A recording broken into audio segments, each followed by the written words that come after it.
Pedro Castillo. Ahora hemos invitado a un penalista como Julio César Espinosa para comentarnos una decisión que se ha conocido hoy, la hemos visto acá hace poco más de una hora. El juez Juan Carlos Checkley ha rechazado lo que la Fiscalía solicitaba, prisión preventiva para la ex primera ministra Betsy Chávez y para los dos ex ministros Roberto Sánchez y Willy Huerta respectivamente. Su opinión sobre esta decisión. Sí, Fernando, encantado. A ver, primero, previsible. Previsible porque para imponer una medida grave como la prisión preventiva, lo central es establecer que hay un riesgo intenso, grave, de que la persona va a huir, va a escapar, va a evadir el proceso, como sí sucedió con Castillo, y ese es un hecho indiscutible, o que va a obstruir el proceso con acciones, con datos, con evidencias muy concretas.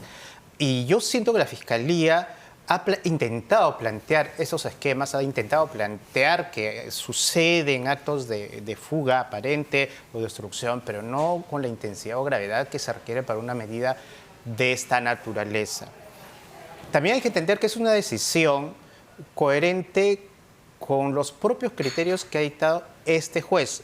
El magistrado juez Checkley, constantemente en los últimos meses, en casos similares, ha ordenado mandato de comparecencia y ha rechazado a la Fiscalía pedidos de prisión. O sea, no es lo que se llama en el argot de su oficio un juez canero, que impone cana a cárcel. Digamos que tiene un criterio más ponderado respecto a los pedidos que hace más intensos o agresivos la Fiscalía para prisión preventiva. Solo dos casos recientes, ¿no?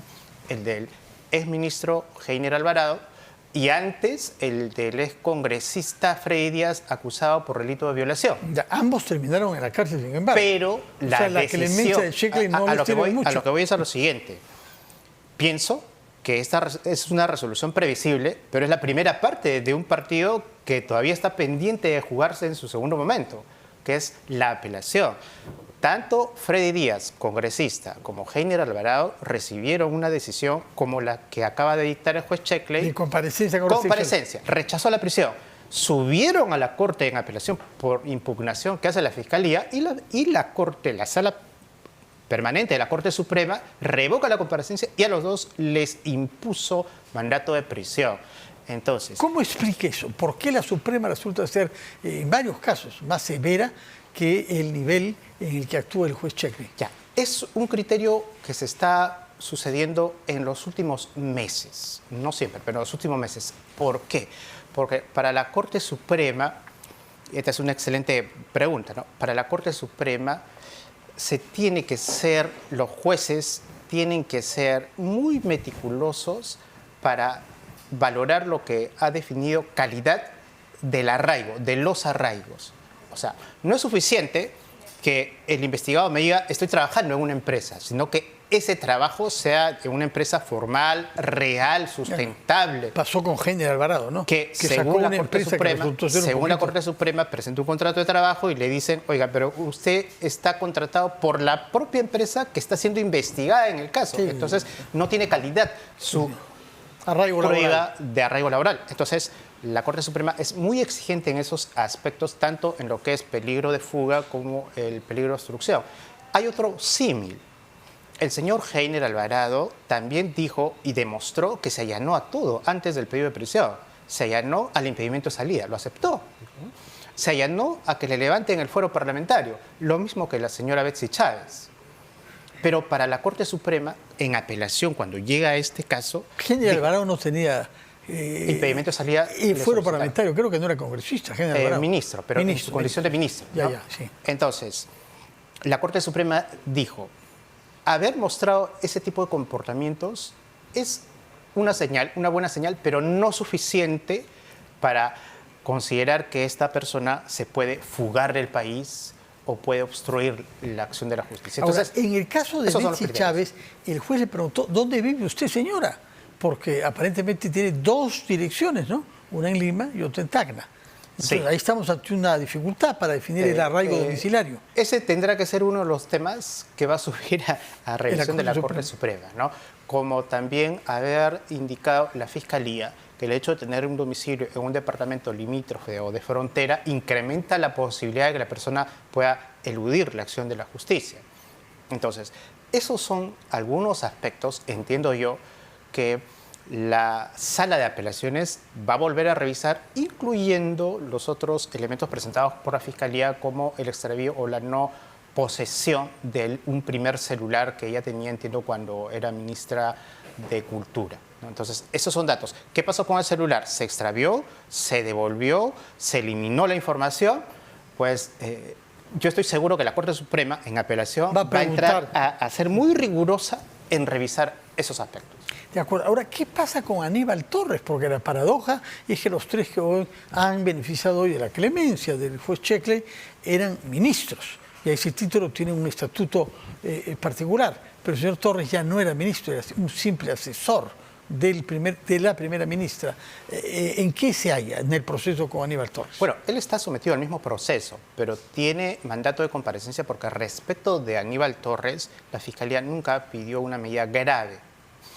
Y el juez no decidió, y hasta donde se sabe no ha modificado esa circunstancia, pero básicamente porque su participación, por lo menos a la luz de las evidencias, otra cosa será lo que la Fiscalía está investigando y lo que podrá revelar quizás en el curso de las investigaciones, pero a la luz de los datos que más o menos se conocen, su participación, podemos inferir que ha sido protagónica, pero las evidencias todavía no aparecen, como sí aparecieron, por lo menos algunas, y el juez Sheckley sí lo ha reconocido. Él dice, la señora Betsy Chávez sí ha tenido una participación proactiva, dice, ¿no? Utiliza esa palabra. O sea, hoy día, si bien es cierto, le ha denegado a la Fiscalía la prisión preventiva, sí establece que hay suficientes elementos de convicción para pensar y establecer que ha cometido el delito de rebelión.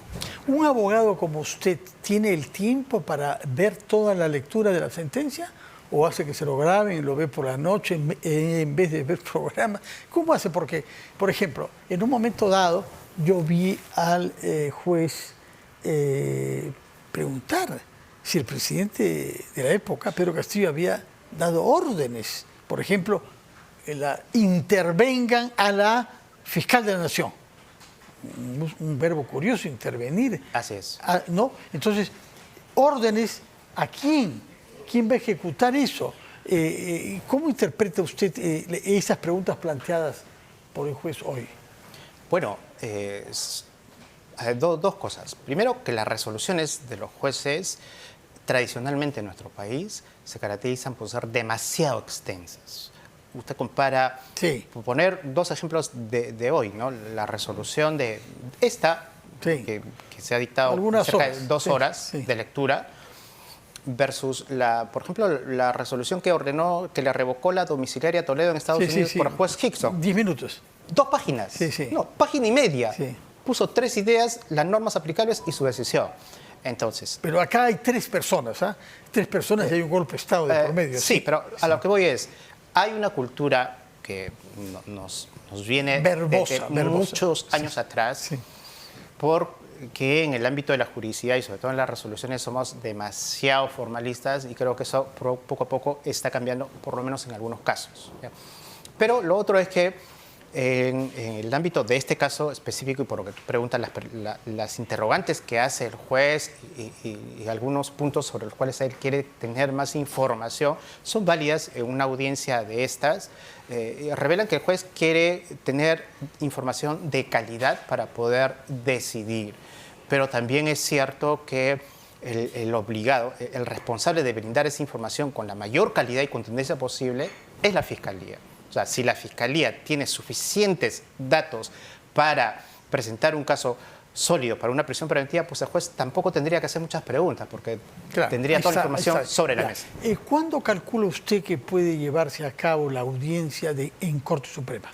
Aproximadamente 1 mes y medio. 1 mes y medio. ¿Por qué es tan rápido en ese caso? Porque las apelaciones de casos que tienen que ver con medidas que afectan la libertad, como la prisión preventiva o la comparecencia, se ven por regla general en la Corte Suprema y en todas las instancias con prioridad. Pueden haber 100 casos, pero pero si hay 3 o 4 que tienen mandatos de prisión por resolverse, por ser derecho a la libertad, se tramitan con orden de siempre prioridad en el tiempo, y yo creo que máximo un mes y medio, como ocurrió en los ¿Y la casos Fiscalía anteriores. puede de aquí a allá presentar nuevos argumentos y nuevas pruebas? Se lo puede hacer. Puede ser, Sí lo puede hacer. y puede Está modificar permitido- los términos de su exigencia. Está permitido, la práctica lo establece, que en segunda instancia se pueda aportar nuevos elementos, en verdad para las dos partes. Las dos partes pueden seguir aportando pruebas para poder consolidar o la posición en pro de la prisión preventiva o la posición que defiende la En comparación. todo caso, el